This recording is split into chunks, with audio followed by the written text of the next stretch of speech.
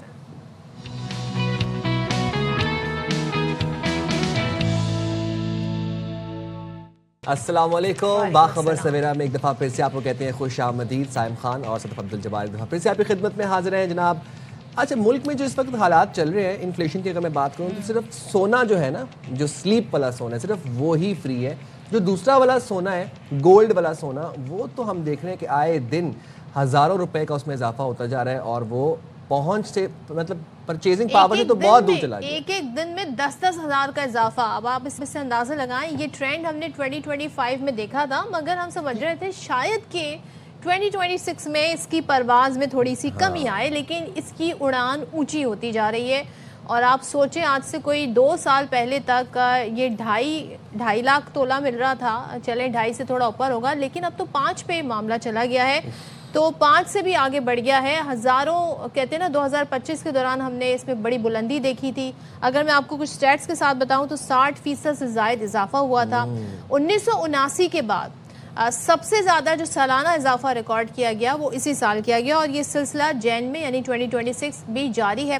رواں ہفتے کے آغاز میں جو پیر کے روز سونے کی قیمت تھی اس میں فی تولہ 10,900 روپے کا، یعنی تقریباً آپ اسے 1100 کہہ سکتے ہیں کا یہاں پہ صدف ایک وہ لوگ بھی یہاں پر اب منتظر ہیں سونے کے نیچے واپس آنے کے، کہ جو لوگ انویسٹ کرنا چاہتے ہیں سونے کے اندر، خصوصی طور پر گولڈ میں اور سلور میں. اب ان کو بھی سمجھ نہیں آ رہی اس بات کی کہ ابھی خریدیں یا سونا جب تھوڑا سا 10-15 ہزار کم آئے گا تب خریدیں، یا پھر کیا کریں. یہ بڑا سوال ہے. جتنا جمپ آیا نا 25 سے لے کے 26 کے آغاز تک، اس کے بعد تو میرے خیال میں لوگوں انویسٹ ہی شاید کر لیتے تو بہتر ہوتا.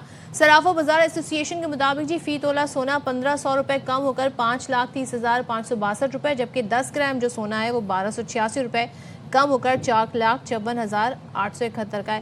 عالمی مارکیٹ میں ہم بتا دیں جی سونا $15 کمی کے ساتھ $5,082 کا ہو گیا. اسی طریقے سے ہم سلور کو بھی دیکھ رہے ہیں کہ بڑی اس میں لوگ انویسٹ کرنا چاہ رہے ہیں اور سلور کو بھی لگ گئے ہیں. پر یہاں پر سوال یہ ہے کہ اب ضروری نہیں کہ آپ صرف تولہ یا آپ ایک بڑا حجم جو ہے وہ ذخیرہ کریں، آپ کچھ گرام میں بھی انویسٹ کر سکتے ہیں if you want to invest.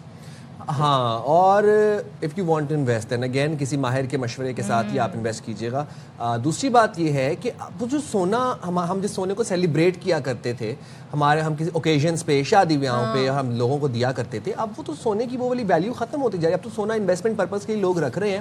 مجھے نہیں یاد پڑتا کہ اب میں نے اپنے ارد گرد کہیں پہ دیکھا ہو پچھلے 1-2 سالوں میں کوئی سونا کسی کو گفٹ ہو رہا ہے جناب، کوئی انگوٹھی کسی کو، یا کوئی سیٹ کسی کو گفٹ ہو رہا ہے، کوئی چین کسی کو گفٹ ہو رہی ہے. تو بھائی وہ کوئی کہتے ہیں نا افورڈ جو کر سکتے ہوں گے وہی اب شاید یہ گفٹ وغیرہ کریں گے، ورنہ ہم نے اب شادی بیاہ میں بھی تہوار دیکھا ہے کہ جو جولری کا ایک کانسیپٹ تھا سونا دینے کا لڑکی کو، وہ بھی اب ختم ہوتا جا رہا ہے. اب باقاعدہ آرٹیفیشل جولریز آ گئی ہیں. اچھا وہ بھی بہت مہنگی ہیں، وہ بھی بہت ایکسپینسو ہے، لیکن یہ ہے کہ سونا جو ہے اس کے دام آگے بڑھتے ہی جا رہے ہیں. کہیں پہ کیا اسے بریک لگے گا اور کیوں یہ ہو رہا ہے، یہ ٹرینڈ مستقل کیوں جا رہا ہے اور یہ کس طرف اشارہ کر رہا ہے؟ جب یہ کہا جاتا ہے جو مضبوط اکانومی یا کرنسی کی میں بات کروں، اسپیسیفک ورڈ کرنسی جو ہے، وہاں پہ کچھ گڑبڑ ہونے لگتی ہے تو پھر یہ جو بائنگ ہوتی ہے سونے کی وہ بڑھ جاتی ہے، جو کہ ہم نے دیکھا امریکہ بھی کر رہا ہے، چائنا بھی کر رہا ہے، بڑی تعداد میں ذخیرہ کر رہا ہے. اور یہ ایک ایسا ایسٹ ہوتا ہے جو ظاہر ہے زمانہ قدیم سے لے کر اب تک بڑا ریلائبل ہے، یہ ہارڈ ایسٹ ہے. اور جو بڑی اکانومیز ہیں، آپ نے درست فرمایا کہ وہ اب سونا ذخیرہ کر رہے ہیں اور سونا ذخیرہ کر رہے ہیں اور سلور، لیکن اس کے برعکس اس لیے سلور کی قیمتوں میں تیزی آ رہی ہے کیونکہ دیکھیں سلور کے جو استعمال ہے نا اس کا ہمیں پتہ چلتا جا رہا ہے. ہم لوگ اس کو سولر پینل میں استعمال کر رہے ہیں، بات کر لیتے ہیں. ہمارے ساتھ ماہر معاشیات ڈاکٹر فاروق سلیم موجود ہیں. ڈاکٹر فاروق صاحب بہت شکریہ. اور ابھی ہم 2026 میں داخل ہوئے ہیں، آپ سے ظاہر اس سے پہلے بھی اس حوالے سے بات ہوتی رہی ہے. سونے کی جو دام بڑھ رہے ہیں، 10,000 1100 روپے فی تولہ ایک دم سے اضافہ ہونا، اور جب کمی بیشی ہوتی ہے تو وہ کچھ 100 1000 میں چلے میکسیمم ہو جاتی ہوگی. یہ جو ٹرینڈ ہے 2025 سے اب 2026 میں آ گیا ہے، یہ مسلسل ہے، اس کی بنیادی وجوہات کیا ہیں؟ ذرا اس پہ روشنی ڈالیے گا. جی، جو اضافہ آ رہا ہے قیمتوں میں، جس طرح آپ نے ذکر کیا، سال کے شروع میں کوئی 2.5 لاکھ روپے کا تولہ تھا، اب وہ کوئی 5-5.5 لاکھ روپے بھی چلا گیا ہے. تو تقریباً آپ سوچئے کہ 80 سے 85% اضافہ ایک سال کے اندر آ جانا، یہ بہت ہی غیر معمولی قسم کی موومنٹ اس کو کہا جاتا ہے.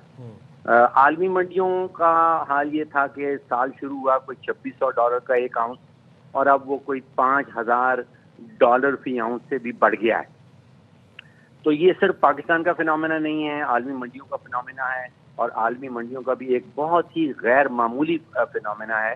ایسا تقریباً 40-50 سالوں میں کہیں ایک دفعہ اس قسم کا جو پرائس ٹرینڈ ہے یا اضافہ ہے قیمتوں میں وہ دیکھا جاتا ہے. ڈاکٹر صاحب، کیا ہم یہ بات کہہ سکتے ہیں کہ اس وقت سونا جو ہے وہ سب سے محفوظ سرمایہ کاری ہے، اور اس کی جو بڑھتی ہوئی قدر ہے، کیا یہ بھی ایک اہم سبب ہے؟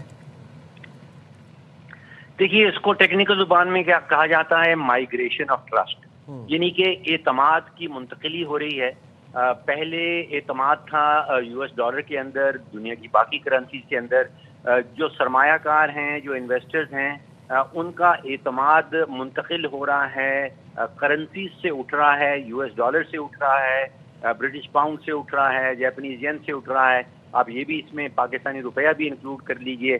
اس کی منتقلی ہو رہی ہے پریشس میٹلز کے اندر، یعنی کہ سالڈ میٹل جو ہے، اور پچھلے کوئی 8 سے 10 ہزار سال کا جو سب سے سیف جو سمجھا جاتا ہے میٹل، وہ سونا سمجھا جاتا ہے.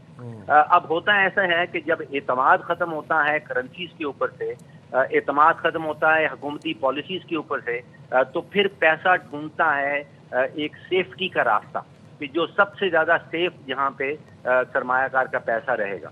سب سے پہلی ویو جو ہے وہ گولڈ کی طرف جاتی ہے، اور پھر کچھ ہی مہینوں کے بعد یا کچھ ہی ہفتوں کے بعد وہ جاتی ہے چاندی کی طرف. تو ابھی ہم نے دیکھا کہ وہ ویو چاندی کی طرف بھی بہت تیزی سے گئی ہے، اور اگر سونے کی قیمت میں 80 سے 85% پچھلے 12 سے 13 مہینوں میں اضافہ دیکھا گیا ہے، تو چاندی کی قیمتیں جو ہیں وہ 180% بڑھی. چاندی کی مارکیٹ بیکاز چھوٹی ہے، اور پہلی ویو کے بعد پھر وہ دوسری ویو جاتی ہے چاندی کی طرف، پھر تیسری ویو جاتی ہے پلیٹینم کی طرف، اور پھر اس کے بعد سرمایہ جو ہے وہ ڈھونڈنے لگتا ہے کمرشل کموڈٹی، پھر وہ یورینیم کی طرف چلی جاتی ہے، پھر وہ کاپر کی طرف چلی جاتی ہے. اچھا ڈاکٹر صاحب، آپ نے خود ایک بڑا اچھی ٹرم یوز کی کہ یہ جو سونے میں جو اضافہ ہو رہا ہے it's because of migration of trust. اس کے ساتھ ساتھ مائیگریشن آف ایسٹ بھی ہوتا نظر آ رہا ہے. اگر ہم عام آدمی کے بھی پوائنٹ آف ویو سے دیکھیں، یا پھر جو ہیوی انویسٹمنٹ کرنا چاہتا ہے، پہلے لوگ ریئل اسٹیٹ میں انویسٹ کرنا چاہتے تھے اور دیگر بزنس میں انویسٹ کرنا چاہتے تھے، مارکیٹس میں شیئر خریدتے تھے. اب لوگوں کی پریفرنس سونا ہو گئی ہے. Is it still a safe investment آپ سمجھتے ہیں؟ کیونکہ ہم یہ دیکھ رہے ہیں جس طریقے سے اپورڈ قیمتیں جا رہی ہیں، کہیں ایسا تو نہیں ایک دم سے مارکیٹ کہیں کریش ہو جائے، جو ہم نے 2008 میں جس طرح کولیپس دیکھا تھا اکانومی کا، تو سونے پہ بھی افیکٹ آئے. یہ لوگوں کے لیے ایک سیف انویسٹمنٹ ہے ایز وی اسپیک ناؤ؟ دیکھیے، اس وقت سرمایہ جو ہے، دنیا بھر کا سرمایہ جو ہے، وہ ڈھونڈ رہا ہے سیفٹی کا ویل.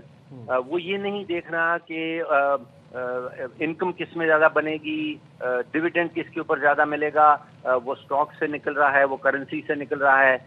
وہ اعتماد کی منتقلی کا جس کا ہم نے ذکر کیا تھا، وہ سونے کی طرف جا رہا ہے، چاندی کی طرف جا رہا ہے، اور پھر وہ تیسری سٹیج میں جیسے میں نے کہا وہ پلیٹینم کی طرف جانا شروع کر دیتا ہے. لیکن اگر کوئی چیز معاشی تاریخ اس چیز کی گواہ ہے کہ کوئی بھی چیز جو بہت ہی تیزی سے چڑھتی ہے پھر اس میں خطرہ پیدا ہو جاتا ہے ایٹ سم سٹیج کہ اس میں ڈرا ڈاؤن بھی ہو سکتا ہے. اچھا، ڈرا ڈاؤن ہونے کا خطرہ بھی آپ کہہ رہے ہیں کہ پیدا ہو سکتا ہے کہ جتنی تیزی سے یہ اپورڈز گیا ہے کیا اتنی تیزی سے ریسیشن ہو سکتا ہے، یا لیکن ہم تو یہ دیکھ رہے ہیں کہ 7-8 ہزار اگر بڑھتا ہے تو 500-600 روپے کم ہوتا ہے، تو کیا جس ٹرینڈ کے ساتھ یہ بوم کیا ہے اسی ٹرینڈ کے ساتھ ریسیڈ کرے گا؟ دیکھیے اس کی مارکیٹ جو ہے وہ عالمی ہے. پاکستان میں جو قیمتیں آپ کو بڑھتی یا گرتی نظر آتی ہیں وہ عالمی ٹرینڈ کو فالو کر رہی ہوتی ہیں.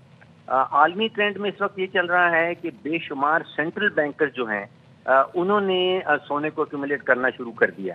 تو یہ پیغام یہ جاتا ہے کہ جو سینٹرل بینکرز ہیں جن کے پاس دنیا میں سب سے زیادہ مال ہوتا ہے، یعنی کہ تقریباً 170 یا 80 ممالک ایسے ہیں جن کے سینٹرل بینکس ہیں، اور وہ ان میں سے بیشتر بینک ایسے ہیں جو سونا خریدنے کی طرف نکل پڑے ہیں.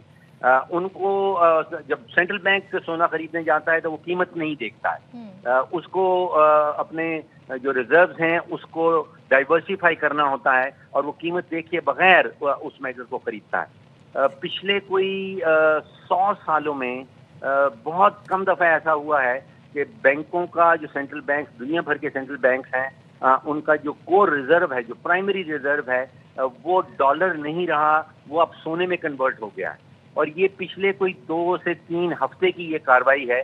ہمیشہ سے ایسا ہوا کرتا تھا کہ US ڈالر کے جو ریزروز تھے ان کو پرائمری ریزرو سمجھا جاتا تھا اور وہ باقی سب ریزرو سے زیادہ ہوتے تھے سینٹرل بینکس کے اندر. اسٹیٹ بینک کے پاس بھی تقریباً 65 ٹن کے قریب سونا جو ہے وہ پڑا ہے.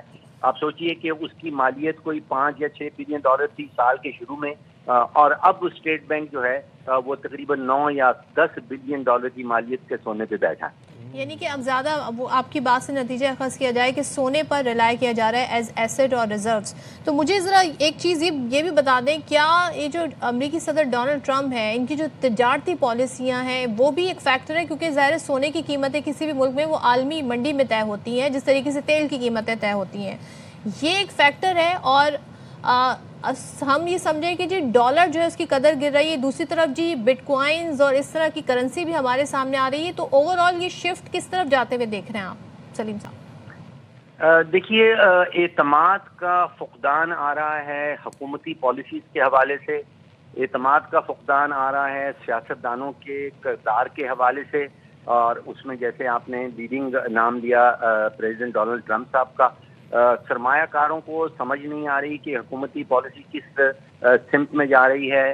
ان کا اعتبار حکومتی پالیسی سے کم ہوتا چلا جا رہا ہے، اور ان کا اعتبار ان اثاثوں سے جو سیاستدانوں کے فیصلوں کے نتیجے میں پیدا کیے جاتے ہیں اثاثے، جس میں خاص طور پہ کرنسیز ہے، کیونکہ دنیا بھر میں سیاستدان فیصلہ کرتے ہیں کہ کرنسیز کتنی پرنٹ ہوں گی اور کرنسی کتنی مارکیٹ میں آئیں گی.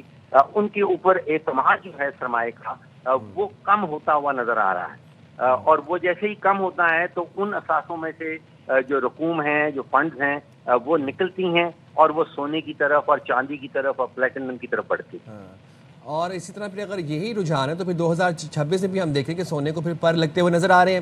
بٹ ڈاکٹر صاحب آپ نے یہ بات بتائی کہ جو عالمی بینک ہیں اور جو مضبوط معیشت ہے دنیا کی، وہ اپنے ریزرو جو ہے وہ سونے کی شکل میں ایکیومولیٹ کر رہے ہیں، میک سینس، اس لیے سونے کی پرائس بڑھی ہے. بٹ واٹ اباؤٹ چاندی؟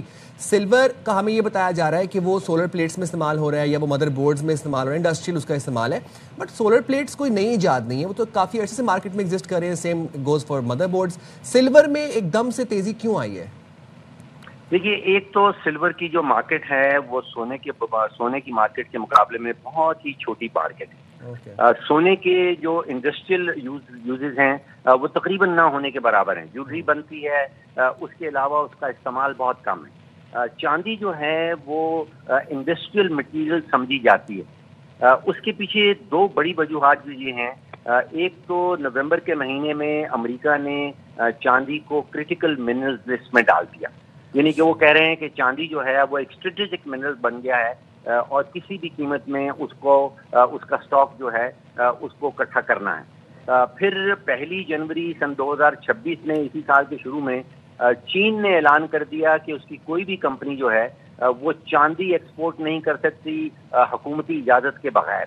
اس وقت کوئی تقریباً 60 سے 65% جو ریفائنڈ چاندی ہے اس کو چین کنٹرول کرتا ہے. تو یہ دو بہت بڑے ایفیکٹس آئے ہیں. ایک تو اس کی مارکیٹ چھوٹی ہے اور پھر چین کا یہ اعلان کرنا کہ کوئی بھی چائنیز کمپنی جو ہے وہ چاندی ایکسپورٹ نہیں کر سکے گی یا حکومتی اجازت کے بغیر. ٹھیک ہے, بہت شکریہ. ڈاکٹر فاروق سلیم ہمارے ساتھ تھے اور روشنی ڈال رہے تھے جی کس طریقے سے سونے کی قیمتوں کو پڑ لگے, اور ظاہر ہے اس میں بہت سارے فیکٹرز انوالو ہیں جس کا انہوں نے احاطہ بھی کیا. اب دیکھتے ہیں جی, پالیسیاں بھی ڈونلڈ ٹرمپ کی جاری ہیں, پھر چین اور امریکہ جو ہے وہ جمع بھی کر رہے ہیں سونا, تو یہ کہاں پر جا کے سونے کی قیمت کہیں تو اسٹیبل تو ہے. لیکن اگر آپ نے انویسٹ کرنا ہے سونا یا چاندی میں تو آپ نے کسی ماہر کے مشورے سے کرنا ہے.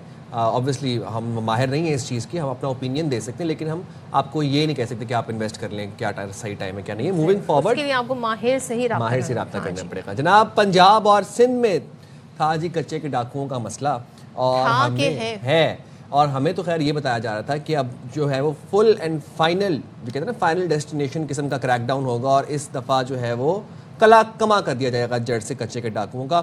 اچھا جی, اب اس کریک ڈاؤن میں بڑی کامیابیاں مل رہی ہیں. پنجاب کے رحیم یار خان اور راجن پور میں دو ڈاکو جو تھے وہ دھڑا دھڑ ہتھیار پھینک کر گرفتاریاں دیتے ہوئے ہمیں نظر آئے, اور متعدد ڈاکوؤں نے خیر یہی پیٹرن اپنایا کہ انہوں نے ہتھیار پھینک کے قومی دھارے میں شامل ہو گئے, سرنڈر کر دیا.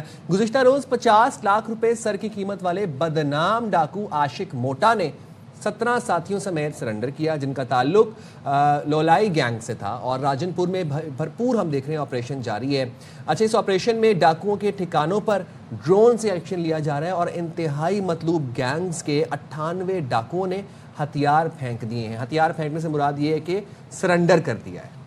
ٹھیک ہے, چلیں تو اس ساری صورتحال پہ بات کر لیتے ہیں. رحیم یار میں جاری جو آپریشن ہے اس بارے میں ڈی پی او عرفان سمو صاحب بھی ہمارے ساتھ موجود ہیں, اور ساتھ ہی ہمارے اس حوالے سے بات کرنے کے لیے ایس ایس پی شکارپور بھی ہمارے ساتھ ہیں. آپ دونوں کا بہت شکریہ. ذرا عمران صاحب آپ سے آغاز کر لیتی ہوں, یہ جو بتائیے گا رحیم یار خان میں جو کچے کا علاقہ ہے اس کا رقبہ کتنا ہے, اور آپریشن جاری ہے, کتنے علاقے کو اس وقت کور کیا جا رہا ہے اس آپریشن میں؟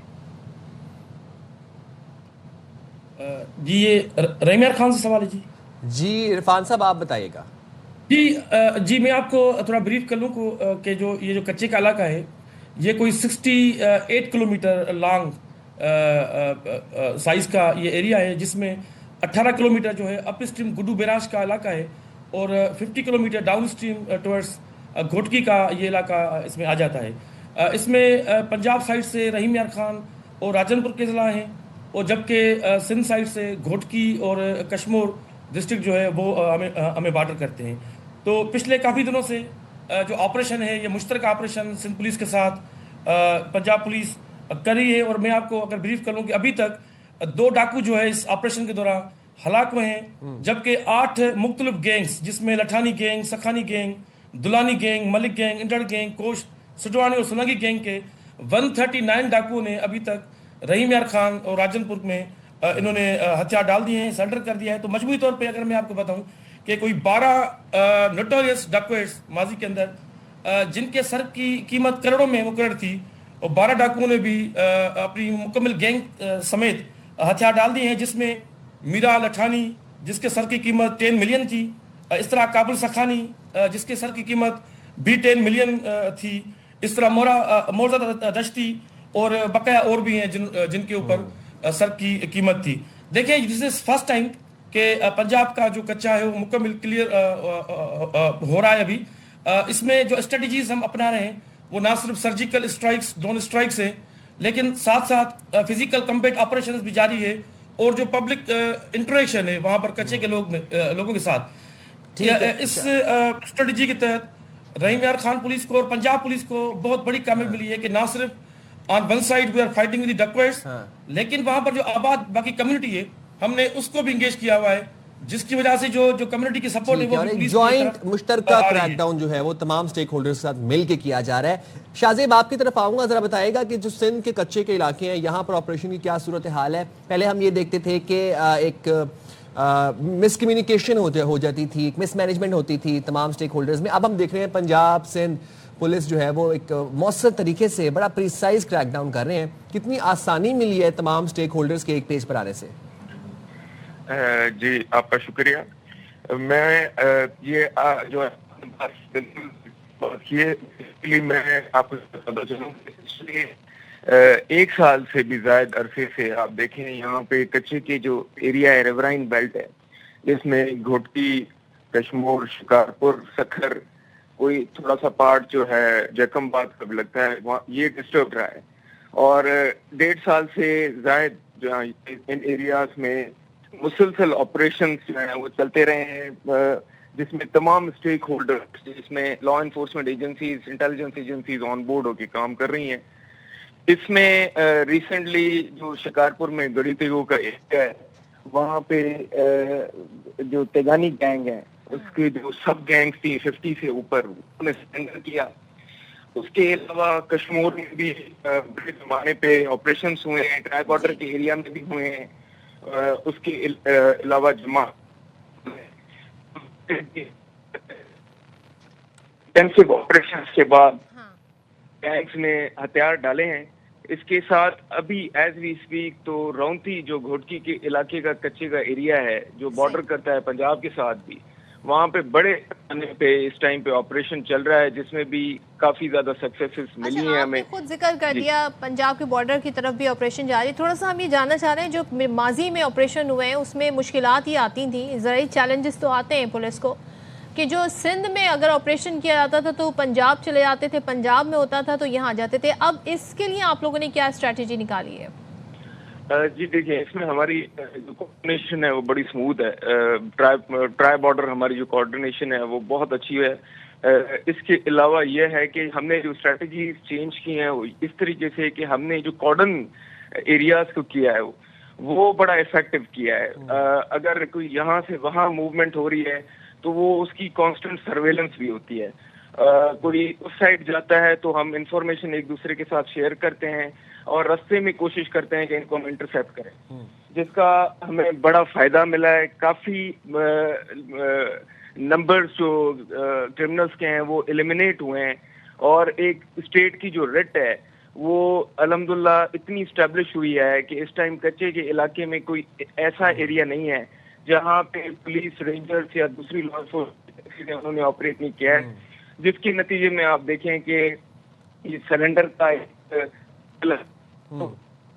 ٹھیک ہے. عرفان صاحب آپ سے جاننا چاہوں گا کیا اس تمام جو پورا کریک ڈاؤن ہو رہا ہے اس میں جدید آلات کی مدد بھی لی جا رہی ہے؟ کیا ڈرون سے ویجیلنس کی جا رہی ہے, سپروائز کیا جا رہا ہے اور پھر ڈاکوؤں اور ان کے سہولت کاروں کی نشاندہی کی جا رہی ہے؟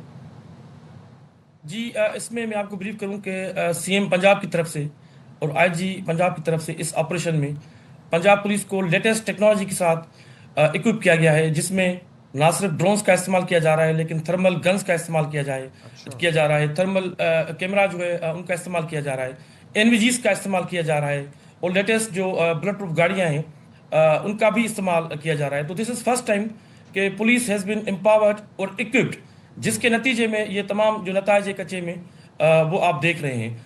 جس طرح بھی شاہزیب نے بھی آپ کو بات بتائی کہ یہ فرسٹ ٹائم یہ ہسٹری میں ہو رہا ہے کہ سندھ پولیس اور Punjab police along with other agencies ایک کوآرڈینیٹڈ ایفرٹ یہ کر رہے ہیں, جس میں ڈاکو جو جہاں پر بھی ہے وہ سندھ کی ایریا میں ہے یا وہ پنجاب کے ایریا میں ہے وہ وہاں پر انگیج پولیس نے کیا ہوا ہے, جس کی وجہ سے ان کی جو کراس بارڈر موومنٹ جو ماضی میں ہوا کرتی تھی یا ایکسچینج آف ویپن ہوا کرتا تھا, ایکسچینج آف مین پاور ہوا کرتا تھا, اس کو بالکل ہارٹ لگ گیا ہے. تو ڈاکوؤں کی کسی بھی قسم کی کوئی موومنٹ جو ہے اکراس دی بارڈر وہ فورسز نہیں کرنے دے رہے. میں اگر آپ کو بتاؤں کہ پنجاب میں کوئی 11 آئیلینڈز تھے جس میں یہ بیسیکلی ان کے اسٹرانگ ہولڈز تھے جہاں پر یہ ڈاکو بیٹھے تھے, اس میں آلموسٹ جو ہے تمام کے تمام آئیلینڈز وہ کلیئر ہو چکے ہیں. وہاں پر پولیس کی جو پریزنس ہے وہ انشور کی ہوئی ہے اور ان علاقوں کی ابھی ڈرون سرویلنس جو ہے ایئر سرویلنس وہ کی جا رہی ہے. چند ایک علاقے ابھی بھی ہیں جس طرح رونتی والی سائڈ ہے جہاں پر سندھ پولیس کے ساتھ مشترکہ آپریشن بھی جاری ہے, ان علاقوں میں ابھی جو آپریشن ہے وہ تیزی سے جاری ہے.